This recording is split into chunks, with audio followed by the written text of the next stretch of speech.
so uyezwa baba ukuthi thina singabantu asikwazi ukuthi sivumele umoya ongcwele ukuthi ukwazi ukudayisena between the true God and the wrong God. And then ngalokho abantu bathatha bacubanisa uNkulunkulu lo wadala umuntu eGarden of Eden leyo, not in the Garden of Eden, wadala umuntu, then ithemaqeda ukudala umuntu babese bathi uNkulunkulu oyi-one nalo uNkulunkulu. uSatan is the father of lies. And if Satan is the father of lies, we are saying Tina, we are carried by the body, which is the illusionary image of our true self, meaning that is the lie image of our true self. So who has created this illusionary or the lie image of our true self is the father of lies. Satan. Yes.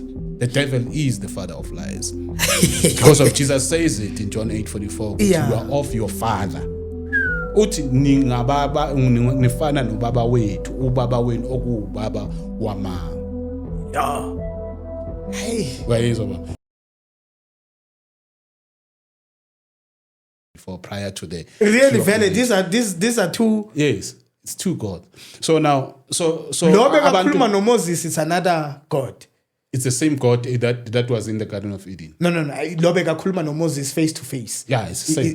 Ulo Adam, because no Adam was speaking no Nkulunkulu as friends. In the Bible, they were even friends. Yes. And then this one, Moses was covering. Now Adam was running away from. Yes. Is this? Yes.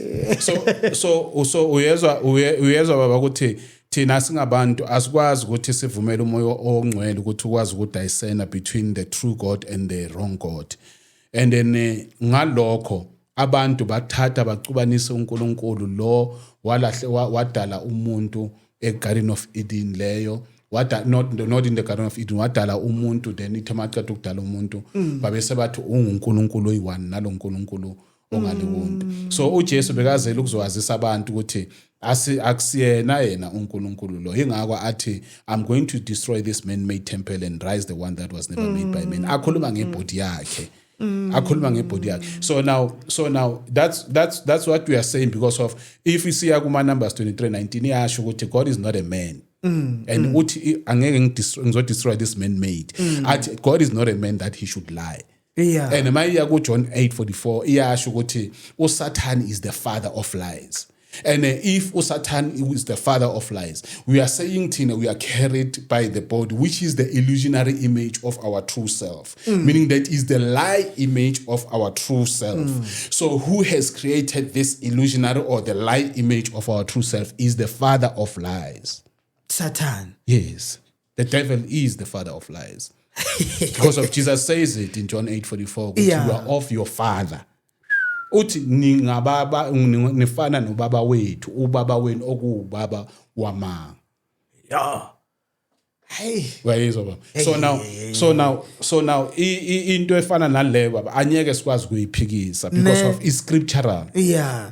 Then masiza futhi uJesu njengoba athi ithi mawuhamba uyoconnecta nobaba wakho osezulwini o in secret, athi get inside the door. He never says go to the church. Yeah. He never says go to the institution.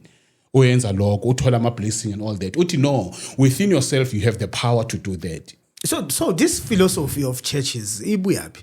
It's a corrupt philosophy evela kuma Roman Catholics, evela from the Rome. Diana, it was there. Yes, from the Roman Catholics. Yeah. By Tata ya ipuma from the Egyptians kanjalo because of they wanted to go to kube nama king, kube khona abantu ukuthi you'll submit to people that you'll serve. Do you understand? So into a fleshly le akusinto a spiritual, because of in the spiritual we are all equal. In the spirituality ya shukuthi go Galatians 3:29 there is neither Jew or Gentile, there is neither male or female, so we are one. So sinto yinye no baba osezulwini with the living God. Hingako masiya lapha ku Matthew 8:18 uthi uChrist makabuza uSimon Peter uthi nina nithi ngingubani? Not uChrist, uJesus. uJesus makambuza uthi nithi ngingubani? So when Simon Peter said you are the Christ, meaning that ukwazile ukuthi athepe into the anointed one ohleli ngaphakathi kwakhe, wabiza wabiza yena emoyeni akambizi enyameni uJesus umbiza emoyeni ingakho athi this was never revealed to you by any man but by the Father who is in heaven. You understand? You are the Christ, the Son of the living Father. So there is a dead father okhona ohamba ngokufa. Where you told about. So now tina bantu sesafihlelwa zonke lezo zinto baba. Ngifuna ukubonisa ukuthi kwama institutions into eze ngumuntu because of some political agendas abafuna ukuzikhera upon mankind and making sure that mankind are imprisoned in their bodies for life. But then because of uNkulunkulu iyasho ku Matthew 24:14 ukuthi till the truth shall spread into the world ile body yakho still the truth manifest from within, then the end shall come. So the end asikhulumi ngokuphela komhlaba the sphere. Are we not talking about the endosphere? We are talking of when intando yenyama iphela, the illusion vanishes and the spirit takes over. That's what we are talking about. Matthew 24:14. So the truth ungumuntu ongaphakathi kwakho okumoya oyingcwele because of the spirit, and the spirit which is the Holy Spirit that testifies with our spirit. Romans 8:14 ukuthi thina we are the sons of God. So it means masinje baba masingahambi ngokomoya singahambi ngokomoya oyingcwele sizoloku sifunda lezi zinto lezi sihamba siyofuna ama blessings from other people neglecting the power that you have angafiki futhi lawo ma blessings because of uNkulunkulu uyasho baba uthi le power le baba asinikezwanga kubo Matthew 10 or asinikezwanga lapho vula Psalm 115 lento yokubekana izandla buyapi ke into nje yokucondemn ingqondo yomuntu ukuthi ihlale nje in a state of imprisonment uma anointing lapho ukuthi ufanele uhlale lapho ukwazi ukuzokhipha lento le mali le Matthew uthe ngivule Matthew yazi mawukhuluma ngokomoya baba ezinye izinto Matthew 7 no okay we'll pass it okay let's it will come back so when I say go John 3 okay ungakhuluma because of I just wanted to show you that the things as ama institutions abantu ukuthi ama gatekeepers abangafuni ukuthi abantu bakaNkulunkulu bafinyelele kule power abanayo because it's always the case ukuthi the pastor will look like we are achieve life in but ama congregants I ngathi I translate abafuni ukuthi uyifinyelele leyo power ngoba kwabona as gatekeepers abayifinyeleli le power so angeke wena bavuma ukuthi uyifinyelele leyo power so asifunde kuNicodemus lapho sifunda ngoNicodemus. There was a man named Nicodemus, a Jewish religious leader who was a Pharisee. Yes. A Jewish religious leader. Yes. Umuntu ukuthi bamthembe kakhulu baboshaya iBhayibheli left right and center. Uyazi iBhayibheli left right and center. iBhayibheli uquote ukundlula wonke umuntu uze uye futhi oyirula okhona nokubafundisa in the institution abafundise ngaleli iBhayibheli kodwa wayenzani uNicodemus wathi I'm escaping this darkness wasuka ebusuku escape darkness aya kulizwi ukuze akwazi ngalombuso wezulu uyezwa all along Nicodemus bekaloku athi hayi mina ngi right ngenza izinto ezi right all along Nicodemus believed ukuthi he is right that is why he was on top of things religiously so you understand so Nicodemus asifunde sambe ngayo After dark one evening, he came to speak with Jesus. Rabbi, he said, we all know that God has sent you to teach us. Your miraculous signs are evidence that God is with you. Amen. Yes. Yeah.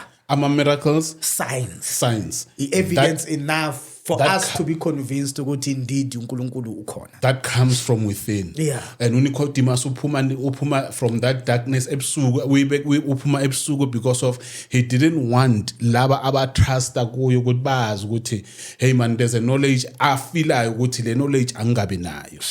Njena ngamhlanje baba bakhona abantu abahamba ngereligion abahamba ngalento kodwa bayafeel ukuthi kukhona lento eshodayo ngaphakathi kithi. Ingani ithi siyathandaza, ingani ithi siyaguqa kodwa asikwazi ukuthi sibone ama results ngalendlela le bakhuluma ngalo Jesu. So ngaloko uNicodemus wathi no, angifuni ukuthi the institution, he came out of the institution to follow the word, to follow the spirit. Then maka follow the spirit, ithe makafika kuso wathi ukuze mina ngikwazi ukuzibona lezi zinto zenzeka kimi lama miracles owenzayo ngiyenze njani mina makufanele ngifinyelele lapho because of ngiyalazi mina iBhayibheli ngize ngiyalifundisa iBhayibheli ngize ngivulile iSchool of Theology ngize ngivulile isonto abantu bayangilalela bayangizwa kodwa man kusese khona lento eshodayo yini lento eshodayo wahamba wayoyilanda wathi uJesu wathi you must be born again. You must be born of spirit and water. You must be able to tap within, for the kingdom of heaven is within you. The kingdom is here. Ikuwe baba, ayikho anywhere else. Athi ningabalaleli. Yizwa baba, uyabona into ebuhlungu ngale this whole gospel. Ngale gospel yonke. Abahambi ngama teachings kaJesu. Yeah. Abahambi ngama teachings. Makuyiwo they are selecting. They are selecting parts, but as powerful as it is, umoya ingcwele. Yes. Ukwazi ukuthi athathe abantu bakhe abavule indlebe zomoya, abavule amehlo omoya ukuthi ngaphakathi kwaleyo Bible bebathi bafihla kuyo. Uzokhipha amaqiniso kuyo. Singasayi silande the excluded books about Gospel of Thomas, Gospel of Enoch, Gospel of Magdalene, lo bebathi prostitute bakhuluma manga ngaye. We understand. So singalandi zona ngizobatshengisa ngaphakathi kwale ncwadi le abakholelwa kuyo. Yes baba. So now that's the problem ngathi abantu asifuni ukuthi siuvumele umoya engcwele usitshele le indaba. Asifuni ukunika isikhathi sokuthi siulalele usitshele le indaba because of we are polluted and saba clouded ngalama systems abawalethe kithi ukuthi we must only chase the material and as you chase the material you won't be able to be in that moment of stillness. And mawucabanga ukuthi ngizoba in the moment of stillness ngiloko ngistressa ngemali ngistressa ngani awukhona kanti kulapho khona amandla wakho ahleli khona ilapho khona inkinga lezi zabantwana zizophela khona kula khona kuvenisha khona ba iyakuzwa universe uyayibona there's no other language when you return hatred with hatred to the universe anyakuyini angeke kuyina uyayibuyisa ayibuyisa heavy yilento le bayikhuluma ngokuthi ikhama ayikho ikhama in the spirit, it's in the flesh. It's in the flesh. Yeah. So the minute uqala ithi universe ngikunika hatred now uthi nami ngiyaphindisela. But if you return to universe with love, the universe it gets even surprised ukuthi man I'm expecting this, but he's bringing love. Then from that love, from the state of love, then you command. It is only from that state then now izoqala rotated towards your favor. So now as he understand that concept ukuthi mabathe you must defeat hatred with love. Ukuthi kahle kahle emanator from what? Yes, we don't understand. We see at surface level and ukuthi no, it's just a figurative language. You understand? So izinto eziningi they are evident in the Bible ukuthi the flesh that we are carrying it's an illusion. The flesh that we are carrying iyasdugisa. Ingakho na ku 1 John 4:4 athi greater is he who is in you than the one who is in the world. This is the world is referring to. He's greater than that. Why can't you walk with that greatness? Uyibambe ngezandla ezimbili. Yes. Ugijime ngayo. Yeah. Because of more ugijima ngaleyo greatness baba. Ayikho into ezokuvimba. Ayikho into ezokuvimba. That's but it's hidden. Uyayibona baba. Ivinjiwe lento. Seyenze nabantu bayeka noNkulunkulu. Bathi ayikho lento le nidlala ngemali. Yes. Because bebangafeel enough. Uyayibona baba. Yeah. So to emphasize on the oneness ekaNkulunkulu nomuntu uJesu njengoba tshilo ku John 17:22-23 athi we are one. Sizoya ku 1 Corinthians 6:17 in the meantime. Yeah. So I just want to pass there because of there are people ama prayers wabo bakhala ngokuthi our answereke ababoni ukuthi kahle kahle loNkulunkulu khona. So now we just want to pass there and ngenxa yesikhathi ngoba ngiyasibona isikhathi sosishaya. That's ungaya ku 1 Corinthians 6:17 to 6:7. Okay, sengifikile. But the person who is joined to the Lord is one spirit with him.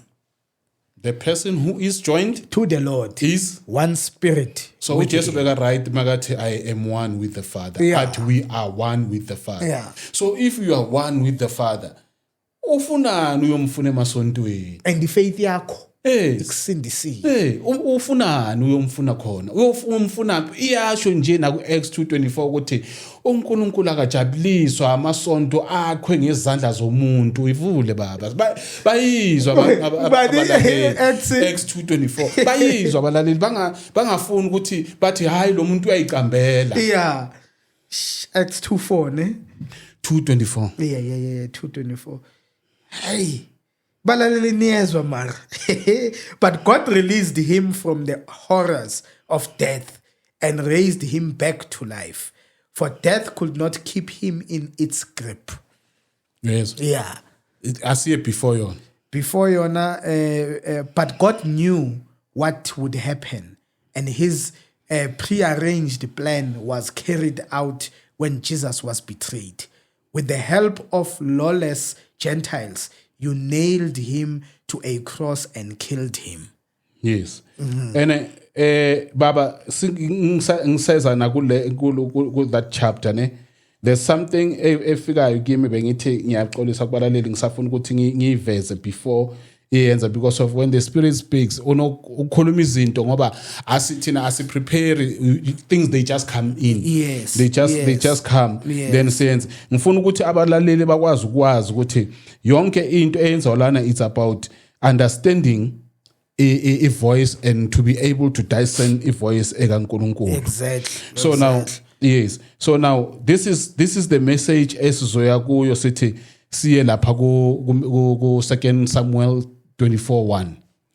2 Samuel 24:1. 24:1. Okay. Once again, the anger of the Lord burned against Israel, and he caused David to harm them by taking a census. Go and count the people of Israel and Judah. The Lord told him. The Lord told him. Yes. The anger of the Lord. So now I want to prove kubalaleli ukuthi uNkulunkulu akezi ngeanger kithi.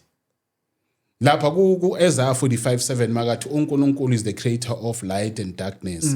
He's the creator of good and evil. Akusuyena uNkulunkulu loyo.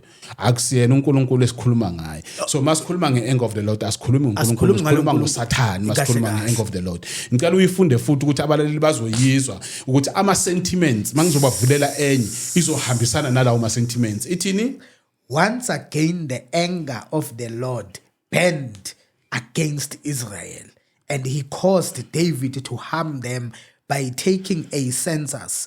Go and count the people of Israel and Judah. The Lord told him. Uyezwa mangimeka upulpit. Yeah. Ngifuna ukwenza example ye 666 le kugijingwa ngayo ukuthi mawufunda iBhayibheli on the surface ungafuni ukuthi umoya ongcwele ukuvezela ukuthi kusho ukuthini la. Yeah. Ungafuni ukubonisa ukuthi akusiyena uNkulunkulu la. Yeah. Ngoba uNkulunkulu akezi ngokukhalipha phezukwethu. In the first place ku John 1:17 uyathi uJesus ukuthi I did not come to condemn but to save. So uexpose lo yaNkulunkulu ukuthi akusiyena uNkulunkulu lo ocondemayo lo oza ngeanger akusiyena loyo ingakho ku Luke 9:54 athi ithe mabathi inkosi laba bafuna ukulandela yehlisa ulaka lakho labantu athi no you do not understand the manner I came for. You understand? Uze ngokusave. So the God who is love only saves, he does not hate. So uyizwile sentiment ba as besikubani siku1 what is the book? 2 Samuel. Asiye ku First Chronicles 21:1. First Chronicles 21:1. Yeah. Ngikubonisa ukuthi uSathane impela mawathi the anger of the Lord bayidisguise ngalo Lord kube ngathi uNkulunkulu athi says the Lord uLord lo akusiya it's not always God. First Chronicles 21:1 Satan rose up against asiye baba fundela abalaleli akusimo ngiyibhalile Satan rose up against Israel and caused David to take a census of the people of Israel. Hi. Angisiyena uMagic akusimo bhalele lento. Angisiyena uMagic.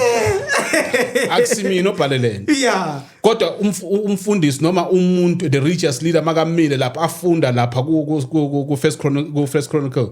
Aku 2 Samuel 24:1 uzothi uNkulunkulu ngingolaka lukaNkulunkulu wathi uDavid makahamba ayothatha ama consensus but ngoba uNkulunkulu moyo ingcwele baba uyuser. Let me tell you the power kaNkulunkulu.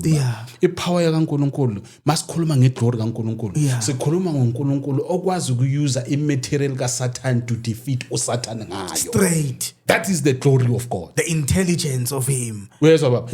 Same sentiment, same everything. Same. It says the anger of the Lord. They said the Lord says that. Ngale ithi uSatan. Made David. To do census. Uyirevealile lento ukuthi akusiyena uNkulunkulu loya. Uyayiveza lento. So abantu problem baba abafuna ukuthi baye deeper with the spirit to understand lezi. Uyabona that book baba bengicela ukuthi bayiphinde bayifunde nabalaleli bayibone lento ukuthi lento sizoyifaka la leyo na izohamba la izohamba escreening ukuthi lento ifuna ubuhlakanipha ngomoya oyingcwele emuntwini ukwazi ukudayisena the spirit. Yes, you understand? So asiye ngikubonise baba ukuthi umoya oyingcwele masikhuluma ngomoya oyingcwele sithi umoya oyingcwele usebenza from within. That is the creation yayo njengoba ngisho ku 2 Corinthians 5:17. That is the creation yomoya oyingcwele, not ukubumba ku Genesis 2:7, not ukubumba ngezandla, not from dust. No, the salvation we thola from within njengoba asho ku Gospel of Thomas at if you bring forth that which within within you, that shall save you. If you do not bring, that shall destroy you. Asiyo ku Romans 1:16 ba. Romans 1:16.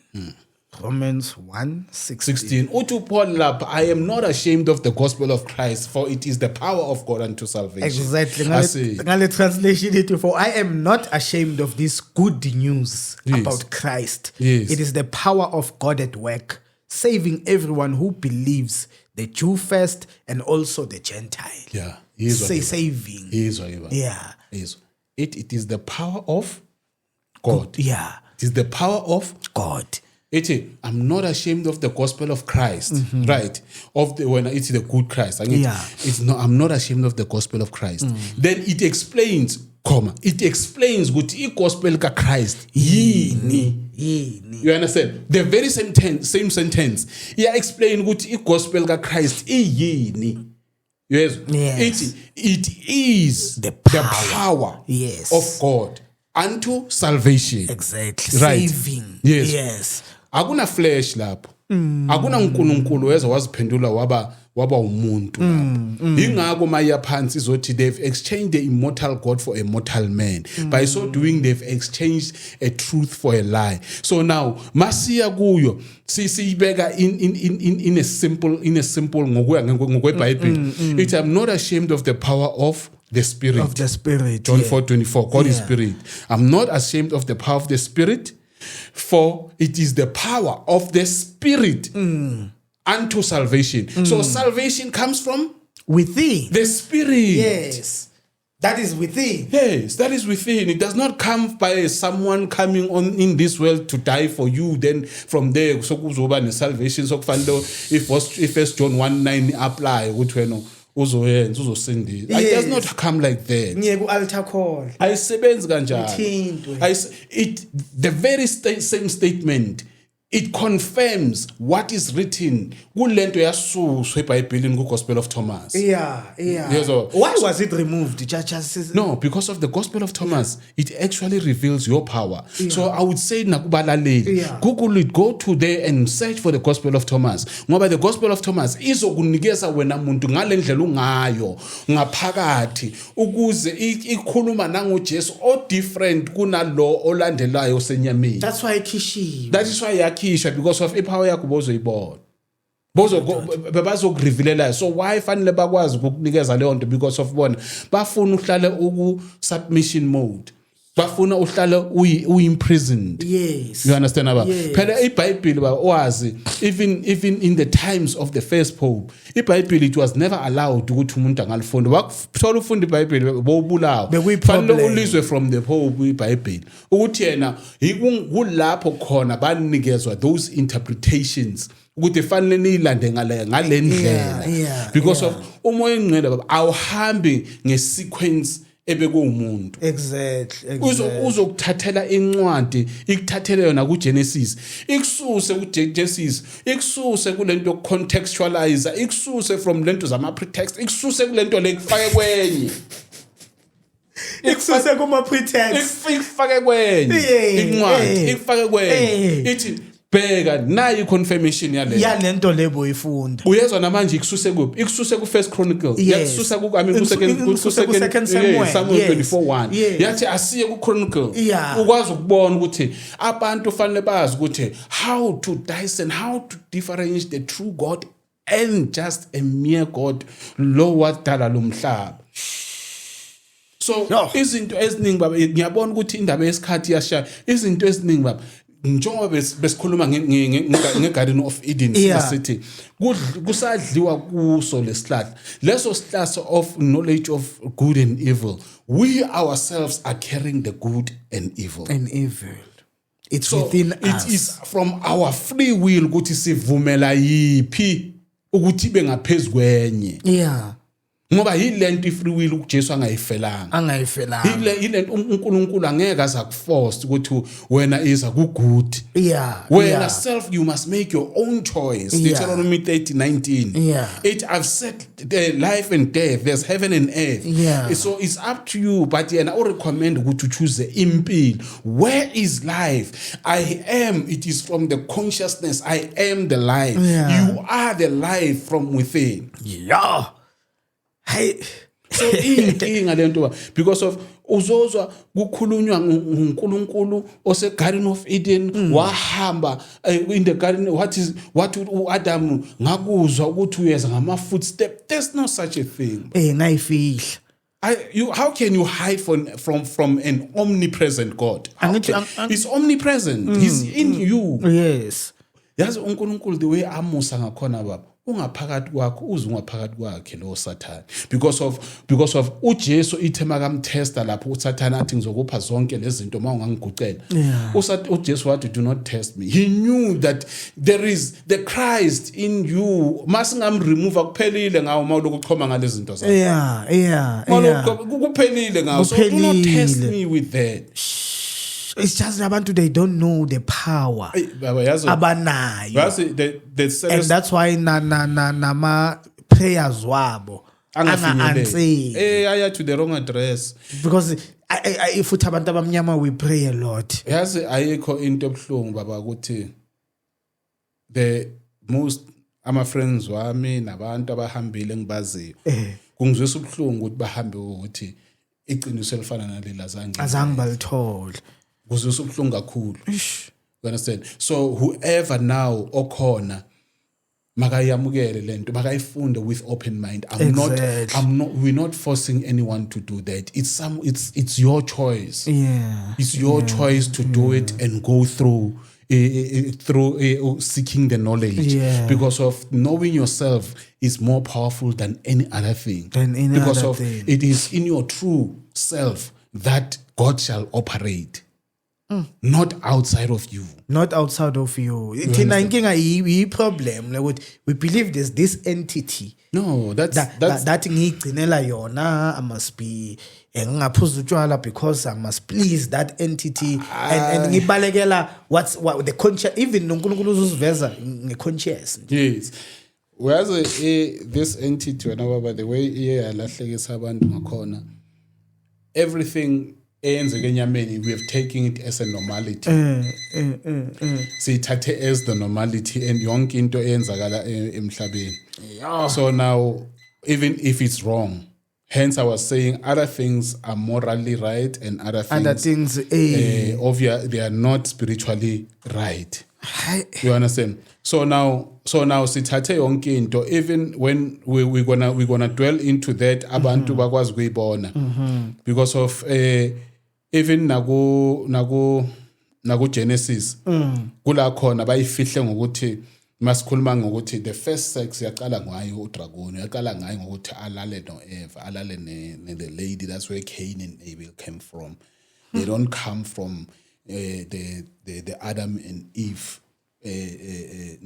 That is why the lineage of Adam no Eva. The lineage of Adam, it starts from Seth. I started from Cain and Abel. That is why verse Genesis ukuthi uSeth bekane image eka baba wakhe, bekana it's trying to say nge-modern language bekane DNA yaka babakhe. Yeah. In the modern language.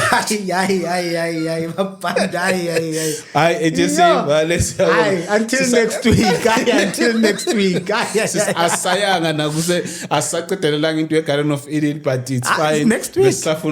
Yeah, it's just we needed to make abantu to be aware why so much prayer. Yeah, and it's not working. Yes, you understand. And it's not working. So as we move along, I would actually like to invite even nama filmmakers and the producers. Yes. Ukuthi sikwazi ukuthi lento seyiveze, asithi bantu kholelwana ku sketch bandla.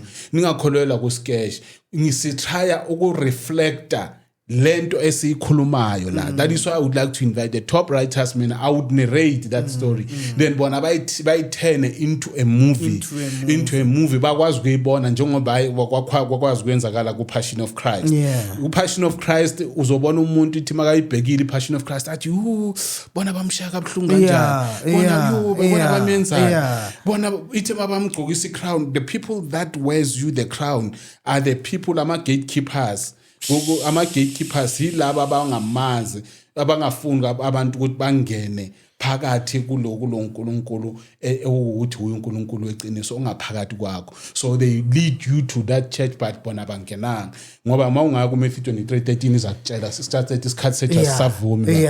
So now so sesingayivala ngento ukuthi sizocela nje ukuthi asihambisaneni and there are people out there.